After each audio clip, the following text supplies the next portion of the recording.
For the sake of time, I'm going to talk about city regulations really fast. That's it. The city has regulations. The end. No. I'm going to breeze through them to respect getting out of here at 1 o'clock. After we talk about some city regulations, I'd like to have the last 20-ish minutes of our time today to talk about how you're feeling after what you just heard, maybe some questions, concerns you might have for each other, for city officials, for us. And with that, I will get started. I hope you remember what Tracy said about all of the issues that come along with city regulations, with city municipalities, with having a bunch of different cities within one unincorporated county, within a state. So all of those laws really affect each other, and sometimes they really don't, and it's hard to find the information that you are looking for. So we have 18 cities within San Diego County. For those from Orange County, you have 30-something. So it gets really complicated depending on where you live to know who to contact, especially about bees, and what exactly the codes are. So some timelines about San Diego specifically is in January 2012, the city of San Diego changed their ordinance to allow beekeeping very close to your neighbors. And that was done through voices from the Beekeeping Society, voices from stakeholders. They had city council meetings. It was a large rigmarole to get that changed. And that spurred a lot of the upcoming changes through the county and now through other cities that are thinking about or have changed their ordinances based on what the city did. So 3 years later is how long it took the county to change their regulations in 2015. And that was a very long process, as Tracy had mentioned, with the same stakeholders. We had meetings, we had board meetings, we had... It only took a year, right, Tracy? Yeah, it was a long 3 years out of many of our lives. 1 year of meetings. Literally. Yeah, Mark can tell you. We sat with Mark and his board of the San Diego Beekeeping Society every single Wednesday for a full year, 52 meetings. So you can see how difficult it can be to get those things done. And as Tracy mentioned, if you are interested in petitioning your local city to possibly change their ordinances or update, as some of these are from the 60s, the 40s, or earlier, you should take into consideration the current rules, how the new rules may affect something, and us as county regulators are happy to show you what we did, why we did what we did, and what that process really looked like. So I'm going to run through each city. There's 18 of them really quickly. And this took a team to find, I must tell you, right? It's really difficult to find city or county code that relates to exactly what your question is. What is the distance for my hive to the property line? You can't Google it. It's impossible. I tried. So this took me, Tracy, Jaime, Tracy's student worker, her assistant. It's a team. So for example, this is Carlsbad. If anyone live in Carlsbad, not I'll go super, super quick through Carlsbad. Their ordinance was updated August 2017. That is not related to beekeeping.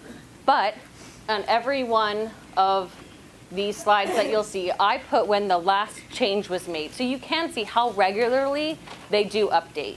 So it may not be related to your issue, but they constantly update their ordinances and information all the time. So Carlsbad ignores distance from road and property line. That's not a concern for them in their county or in their city, but they do have 150 feet from your closest neighbor, and you can have an unspecified amount of hives. As Jaime mentioned, I think that even though cities do not specify if you have to or do not have to be registered, that's a county and state regulation, so you still have to register with your agricultural commissioner, even if it doesn't specify and if you have beehives in that city. A couple other things that you'll see through a lot of cities is the same thing, like identification signs and permission from property owners is huge in almost every city in San Diego. That if you do not keep bees on your own property, you have to have permission from the owner of the property you do put bees on, which sounds real dumb, right? Of course, I wouldn't just go throw a bunch of bees on someone's yard. But it happens mostly kind of out in rural where there aren't defined property lines is a huge problem, can be. Or if you think there's an abandoned field or it's, you know, a county park property adjacent and you're like, oh, it's this clearing, we should use it. You cannot in almost every city. So just be aware that that's a big theme throughout. Our next incorporated city is Chula Vista. They've updated their ordinance really recently. It is almost impossible to keep bees in Chula Vista, right? This is very modeled after the old county ordinance. So the county ordinance had 600 feet regulations from buildings, and now Chula Vista does too. So you can see why updating and getting your county people and city people involved is really important because they kind of play off each other. When someone changes, we all kind of roll with the ball and change too.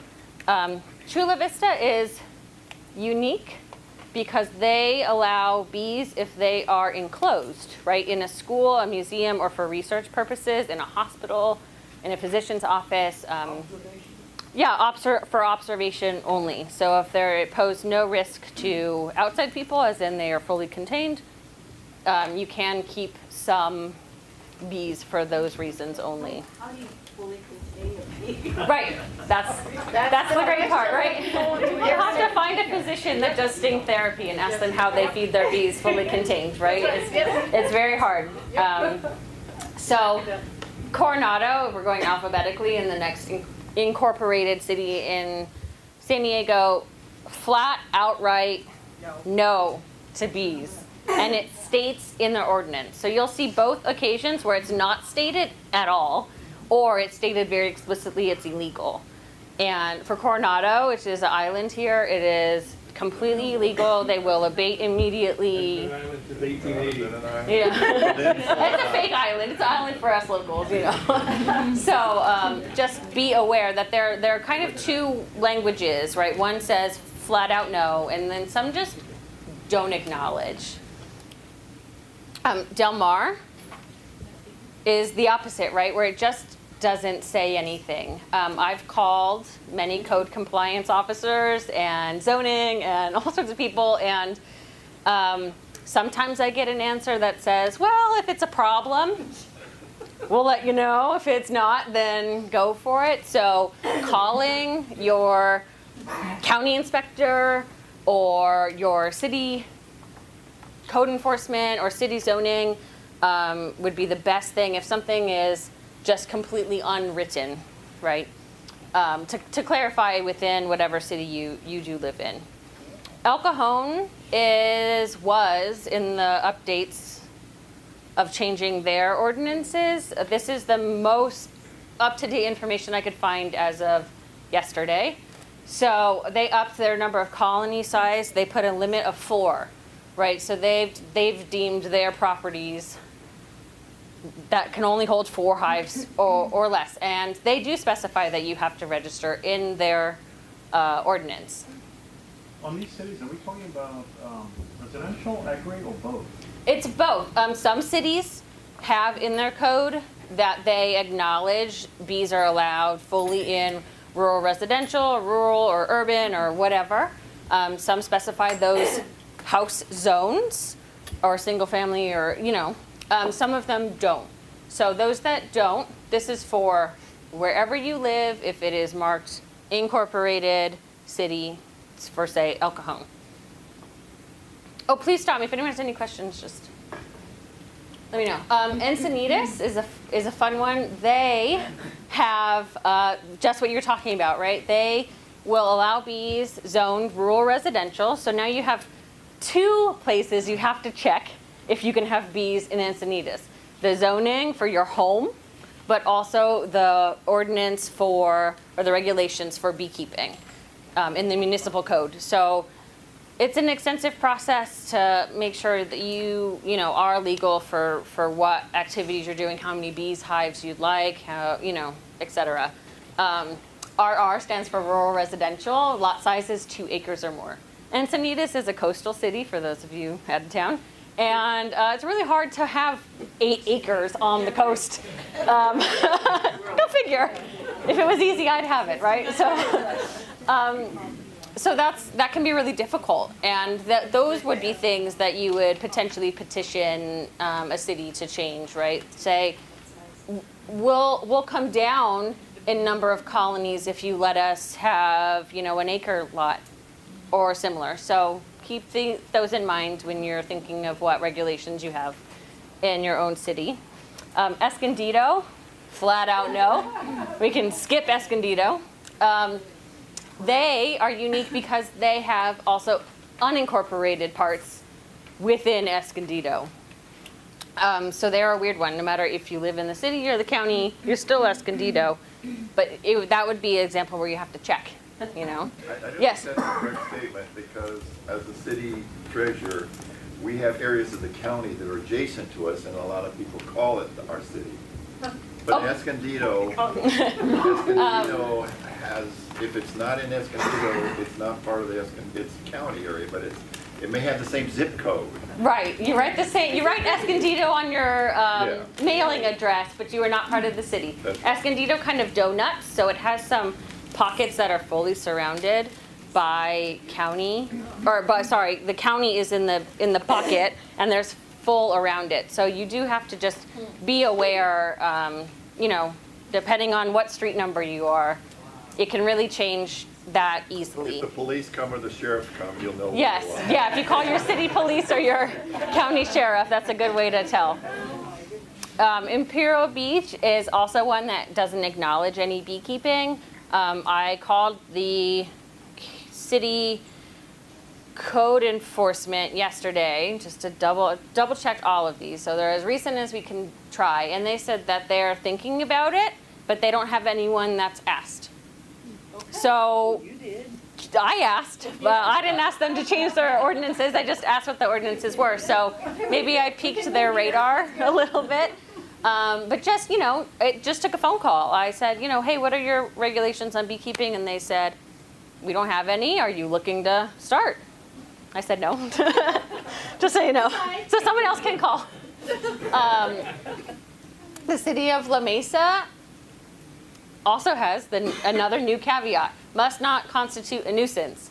You will find that in a lot of regulation. I think also in the county regulation that you cannot be deemed a nuisance, even if you are, say, 100 feet from a road and 600 feet from a building. If someone complained about your bees, that's the end of them. So nuisance is defined in the code? Yes, nuisance is defined in the code. And they also do, as Tracy said before, bees should not be transported between sunrise and sunset. Of course, never not uncovered. And that is something that causes, like, that's a big one, right? So some of these are like, okay, but they, when they specify, is usually something that they are looking to regulate. If that makes sense.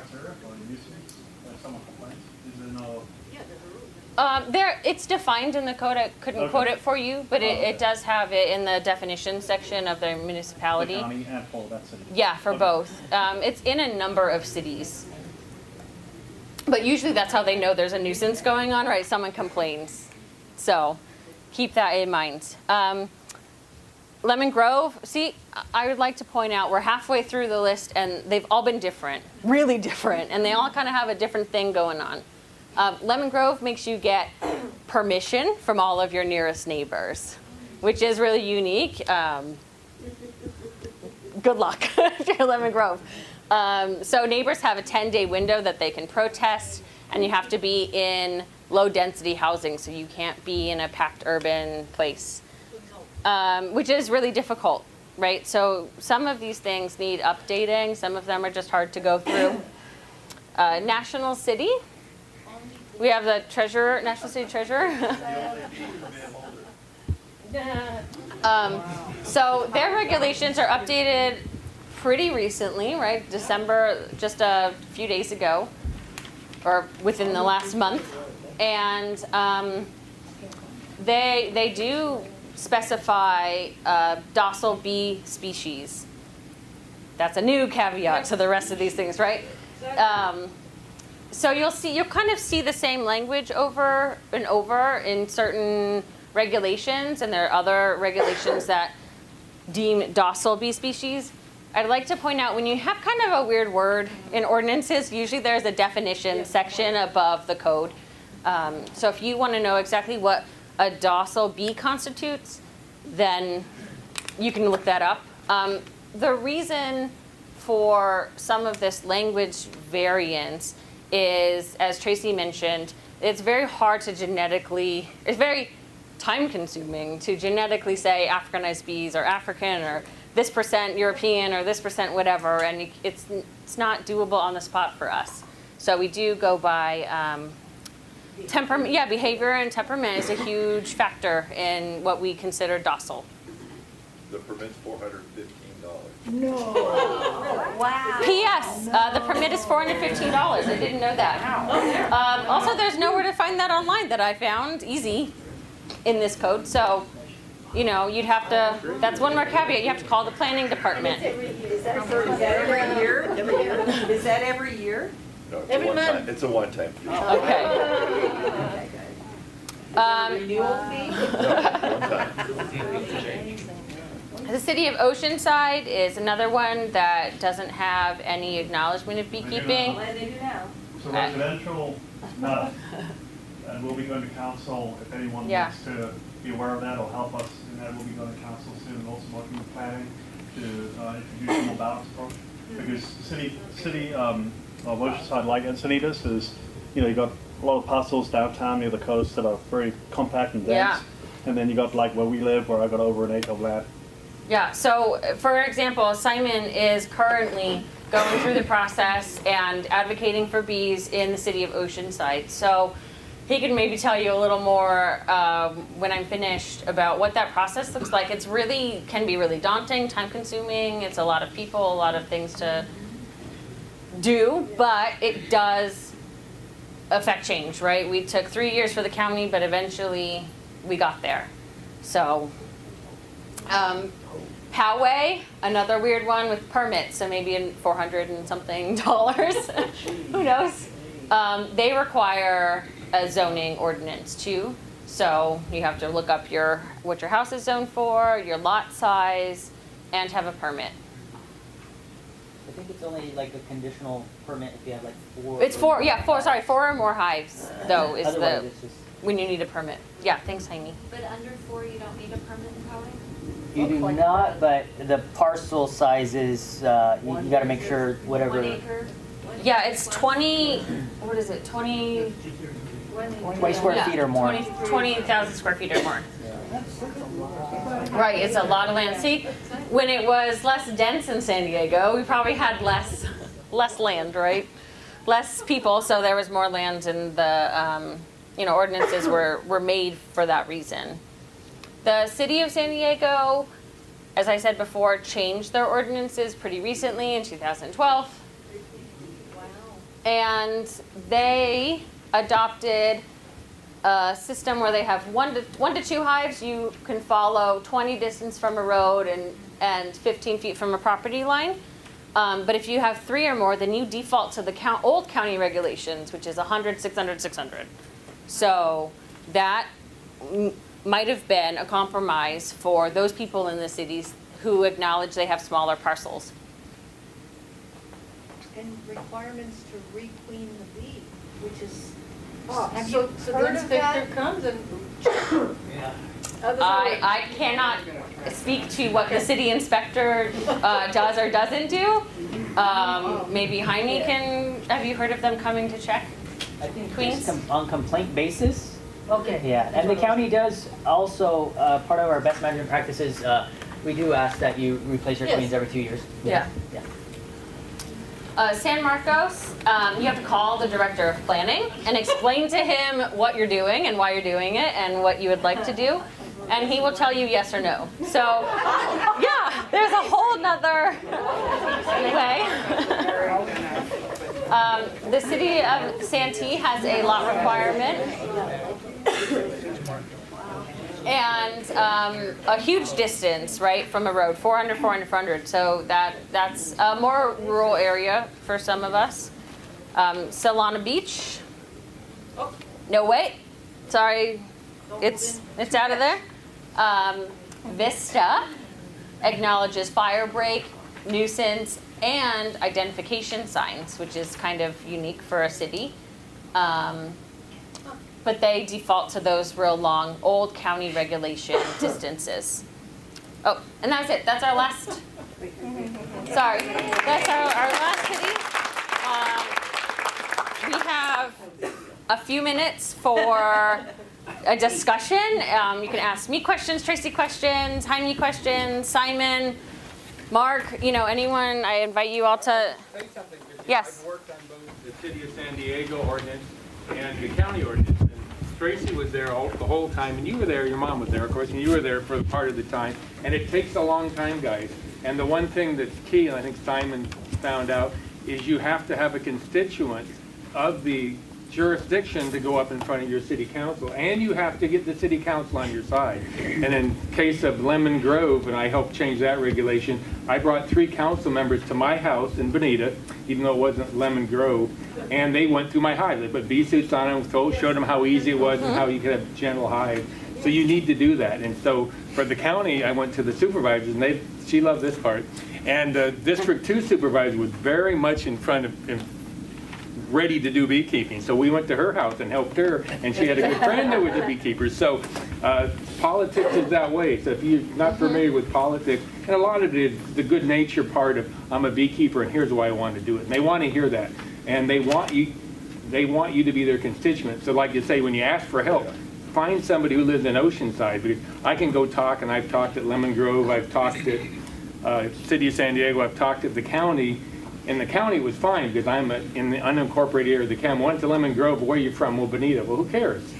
You know, Right. you're from Bonita. So it's very important. That's a great point. It is. It's parochial, and it's in their own best interest. If you live in the city, so do that jurisdiction finder first, and then go after it, and then get local beekeeper to come up and testify. And don't be afraid to go in front of your city council or your board of supervisors meeting. And we've been there quite a few times at the board of Yes. supervisors. Yes, and Mark had a whole line of beekeepers. Yes, I did. And so it's important if you haven't ever tried to change regulations. And I just don't do beekeeping, I've done other regulations. But you have to have a series of constituents get up and say, I want to be a beekeeper. And we did it at Santee, and we weren't successful because of be careful of this one.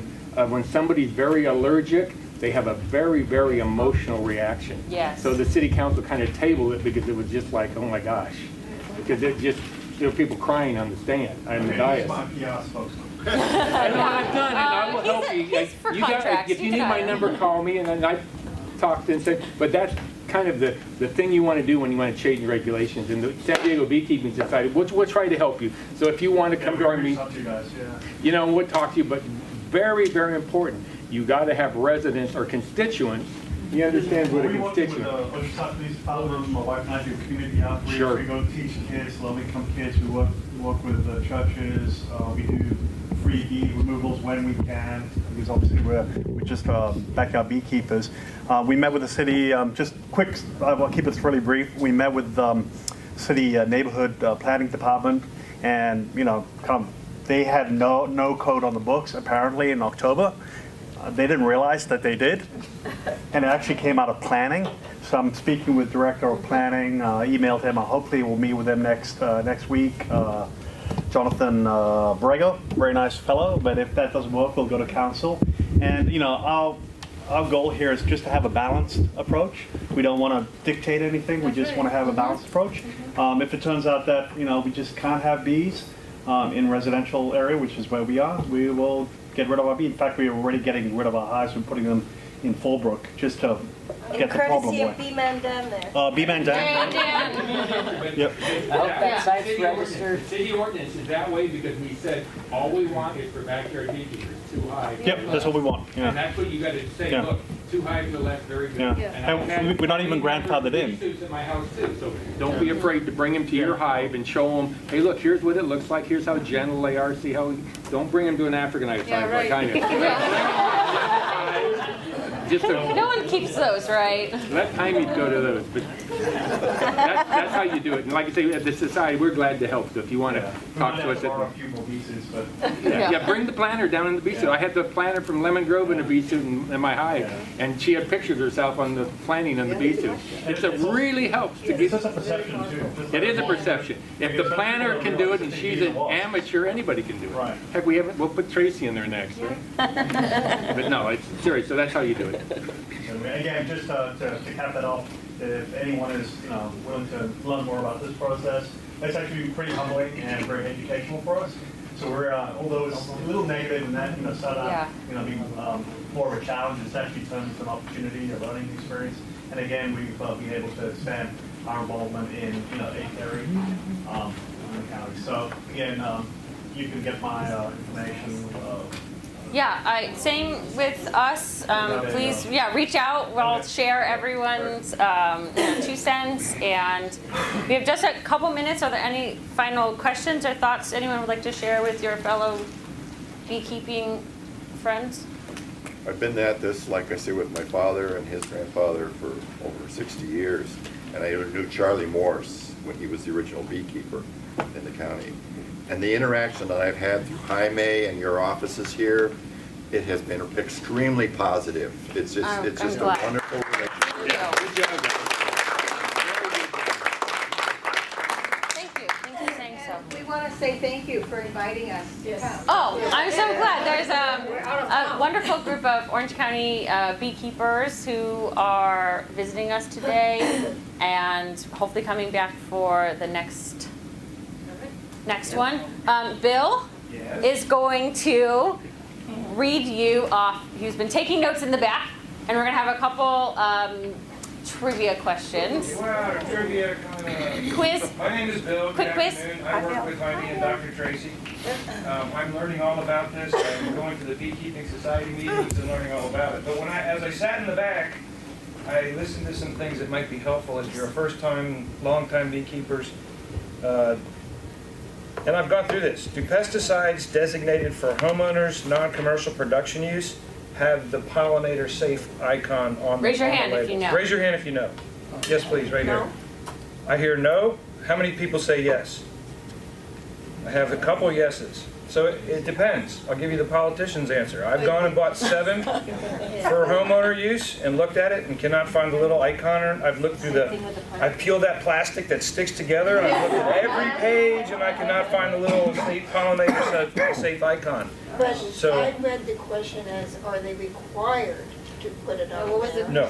The question is, do pesticides designated for homeowner, non-commercial production have the pollinator safe? And it They depends. can, but they're not required, the companies are I don't know not required pesticide to law, put it on but if I'm concerned about, am I gonna spray something that's gonna kill Mark's bees? I might wanna look for that icon on the bottle. Or call the label and go, hey, I don't see it. Is this a pollinator? By the way, Home Depot is banning that, I think, this year. By the end of this year, they're gonna 7? be neonicotinoids. Oh, neonics, yeah. Okay, the other important question as I accompany Jaime through the county is, we get this a lot. Does the county agricultural commissioner share my personal information in hive locations with the world? No. Correct. Guys, I We can't give will- out prizes if you all answer at the same time. Okay, that was a warm-up. I got you in the game, now you know. We only share contact information for the purposes of not having pesticides sprayed near you. Okay, if you know the answer to this next question, I will try and use my cat-like reflexes to pick the first person that puts their paw up in the air. An insect pest that may be a significant problem for honeybees. Right here. Hive beetle. Hive beetle. Would you like a copy of Birds and Blooms or the Beekeeper's Handbook? Good choice. Thank you. You're welcome. Next question, or next thing that I picked up on. Raise your hand if you know what are the 4 stages of honeybee development, right here. Okay, you got the egg, larva, pupa, and adult. Emerson, Lake, and Palmer, Alice Cooper. Perfect. Perfect. If I miss that. If you know the answer to this question, raise your hand very quickly. Sorry. Do the regulations written by the county specify how I must abate an aggressive hive? Oh, all the way in the back. No. Correct.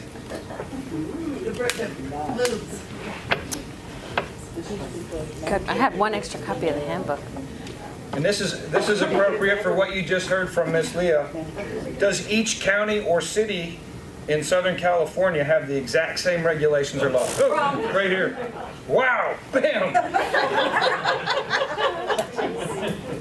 You always win. How many prizes do you have? I have 6 Oh, I got left. plenty of questions. Okay, there's 6 left. What is the purpose of a flyover barrier? Oh, right here. Saw her too. So that the path of the flight path doesn't intersect with any people? Yes. Perfecto. The answer that I wrote down was to alter the flight path of the bees so they do not fly through areas with people, pets, or livestock. Great answer. Can European honeybee stock exhibit aggressive behavior? Whoop, right here. The answer was yes, and I heard from the treasurer that validated that. You want a handbook? Instead, I have extras. Oh, I do. Okay. Let me afterwards. Let me know. I have 4 more.